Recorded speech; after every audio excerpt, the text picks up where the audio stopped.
Hi, எல்லோருக்கும் வணக்கம். Mixer boss season 9 Tamil. So இந்த வீடியோவில் நம்ம நேற்று நைட்டு 24/7 லைவ் ஸ்ட்ரீமிங்கில் ரொம்ப முக்கியமான ஒரு கான்வர்சேஷன் போச்சு.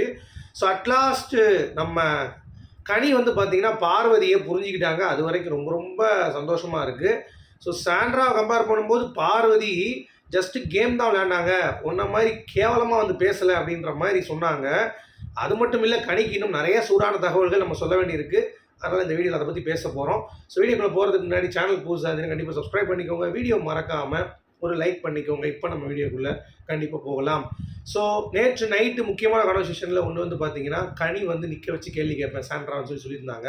அந்த மாதிரி 2 விஷயங்கள் கேட்டாங்க. ஒன்று வந்து பார்த்தீங்கன்னா, என்னை கிழவின்னு சொல்லி பார்வதி கிட்ட பேசுனது எனக்கு பிடிக்கவே இல்லை அப்படின்ற மாதிரி சொல்லும் பொழுது அவங்க அதற்கான ஜஸ்டிஃபிகேஷன் கொடுக்குறாங்க.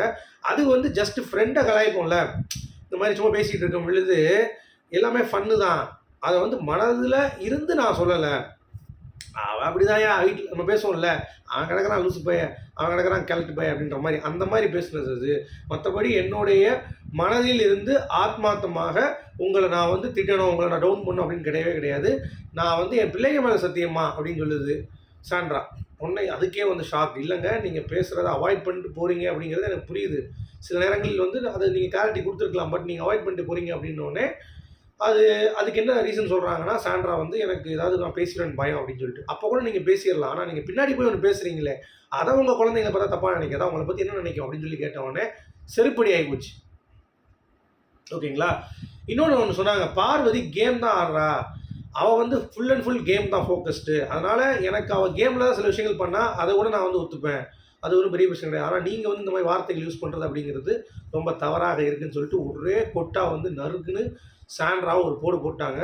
சாண்ட்ராவால் எதுவுமே பேச முடியல, அப்படியே வந்து அமைதியாக இருந்தாங்க. அந்த கிளை மேட்ரு முடிஞ்சிச்சு. அடுத்து என்ன மேட்ருன்னு பார்த்தீங்கன்னா, அந்த அக்கா தம்பி மேட்ரு.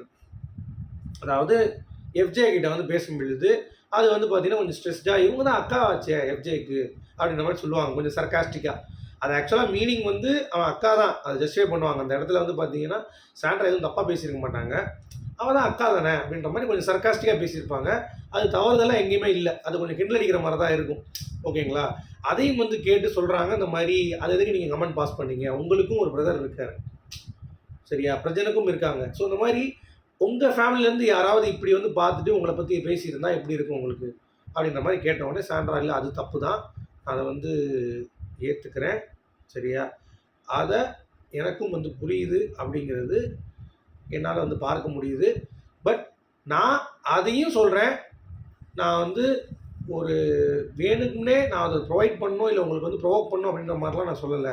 அதுவும் ஜஸ்ட்டு நார்மலாக உங்களை நான் அக்கான்னு தானே சொல்லியிருக்கேன், நீ அக்கான்னு தான் சொல்லியிருக்கீங்க, ஆனால் அது வந்து வேறு மாதிரி ஒரு இதில் வந்து டோனில் பேசுனீங்கன்னா என் மனசுலேருந்து அதை நான் பேசலை, அது என் திருப்பி என்னுடைய பிள்ளைங்க மேலே சத்தியம் அப்படின்னு. ஏம்மா நீங்கள் பேசுங்க, அது பிரச்சனை கிடையாது, நான் கேட்டுக்கிறேன் இல்லை கேட்காம போகிறேன், 2 விஷயம்தான். அதுக்காக நீங்கள் பிள்ளைங்க மேலே சத்தியம் பண்ணணுன்றதுலாம் எனக்கு தேவையில்லை அப்படின்றாங்க. அது வந்து வேண்டாம் அப்படின்றாங்க. அது உங்களுக்கு பிரச்சனை இல்லை, எனக்கு பிரச்சனை. அது எனக்கு நான் ஜஸ்டிஃபை பண்ணிக்கணும்ல, அதுக்காக என் பிள்ளைங்களை இழுக்கிறேன் அப்படின்னோடனே இன்னும் திருந்த மாட்டா போல தெரியுது அப்படின்ற மாதிரி தான் இருக்குது. ஏன்னா கிளை மேட்டரில் பிள்ளைங்க மேலே சத்தியமாக நான் பேசலைங்கிறதெல்லாம் வந்து அது தேவையில்லாத விஷயம். இதில் கூட ஓகே, அதை அக்கான்னு சொன்னேன், அக்கான்னு சொல்லாமல் சொக்கா சொல்லணும்னு சொல்லி சொன்னது கூட ஓகே. பட் இதை புரிந்து கொள்ள வேண்டும் அப்படிங்கிறது தான் என்னுடைய பாயிண்ட் ஆஃப் வியூ சரியா. அட்லாஸ்ட் நம்ம கனிக்கு வந்து இப்போவாச்சும் புரிஞ்சுதே, அது வரைக்கும் ரொம்ப ரொம்ப ரொம்ப ஹாப்பியாக எனக்கு வந்து தெரிஞ்சிச்சு. ஏன்னா பார்வதி அவங்கள கேமில் கடைசி வரைக்கும் வந்து பார்த்தீங்கன்னா முதல்ல இருந்து நாமினேட்டே பண்ணது கிடையாது. கொஞ்சம் க்ரன்ச்சாக போகும்போது தான் கனி உள்ளே வரணும்னு சொல்லி நாமினேட் பண்ணுவாங்க. ஆனால் கனி வந்து பார்வதியை வாரம் நாமினேட் பண்ணிகிட்டு இருந்தாங்க. ஸோ இதில் ஸ்ட்ராங் பிளேயரை வச்சுட்டு விளையாடுறது தான் பார்வதியோட ஸ்டைல். ஏன்னா அவள் கேமர். கனி வந்து பார்த்தீங்கன்னா பிளேயர்லாம் வந்து விரட்டி விட்டு இவங்க ஒரு குரூப்பிசம் கேம் ஒன்று ஆடினாங்க. அவங்க வந்து ஆடின கேம் வந்து பூமர்.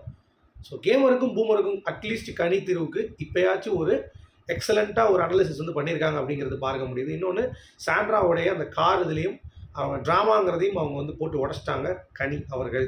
எனக்கு வந்து நடிக்கிற மாதிரி இருக்குன்னு.